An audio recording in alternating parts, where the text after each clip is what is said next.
নমস্কার, আমি সুস্মিতা। আজ একটি ক্রিয়েটিভ ভিডিও নিয়ে আমি হাজির হয়েছি আপনাদের সামনে।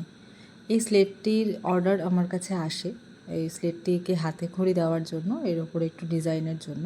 তো এখন তো এই ট্রেন্ডটা চলছে, সবাই এটা করছেন। বেশ ভালো লাগে জিনিসটা, একটা ইউনিক ব্যাপার আছে এর মধ্যে। প্রথমেই আমি স্লেটের ওপরে যে প্লাস্টিক কভার ছিল সেটা খুলে নিয়ে ভালো করে স্লেটটাকে পরিষ্কার করে নিলাম। এখানে আমি বার্জারের একটি প্রাইমার ইউজ করব। তো তার আগে আমি স্লেটের যে কাঠের ফ্রেম রয়েছে চারিদিকে সেটাকে একটা সিরিজ কাগজের সাহায্যে ভালো করে ঘষে প্লেন করে নিচ্ছি, যেহেতু গাটা অমসৃণ থাকে, মসৃণ থাকে না। তো এইভাবে ঘষে প্লেন করে নিলে এরপরে কালার চাপাতে খুবই একটা স্মুথ একটা এফেক্ট আসে কালার চাপানোর পরে। তো প্রথমেই আমি এখানে এই প্রাইমারটা অ্যাপ্লাই করছি। এটি বার্জারের একটি acrylic primer, water base primer.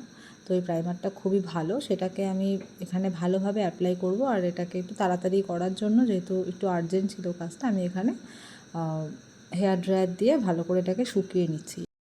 আমি এখানে মোট 3 থেকে 4 বার প্রাইমারটা একটু সময় নিয়ে নিয়ে অ্যাপ্লাই করেছি। ভালোভাবে শুকিয়ে যাওয়ার পরে আমি এখানে মিডিয়াম ইয়েলো অ্যাক্রিলিক কালারটা দিয়েছি।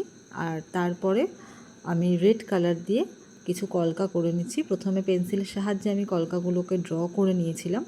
তারপরে 000 ব্যবহার করে 000 ব্রাশ ব্যবহার করে আমি কলকাগুলোকে করে নিচ্ছি।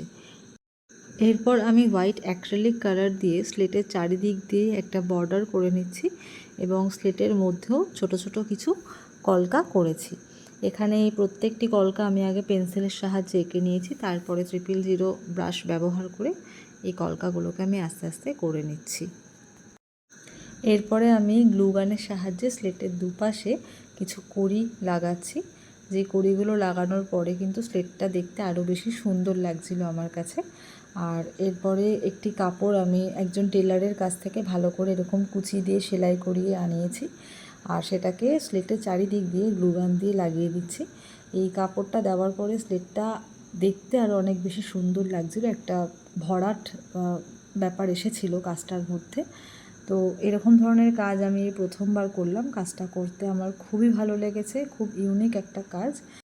এরপর স্লেটের ওপরে যে লাল কলকাগুলো ছিল সেখানে আমি হোয়াইট কালার দিয়ে কিছু হাইলাইট করে নিচ্ছি। তো আমার কাজটা একদমই শেষের দিকে। কাজটা আপনাদের কেমন লাগলো সেটা অবশ্যই জানাবেন। ভালো লাগলে লাইক, শেয়ার, কমেন্টস করতে ভুলবেন না। আমার প্রোফাইলটিকে প্লিজ ফলো করে দেবেন।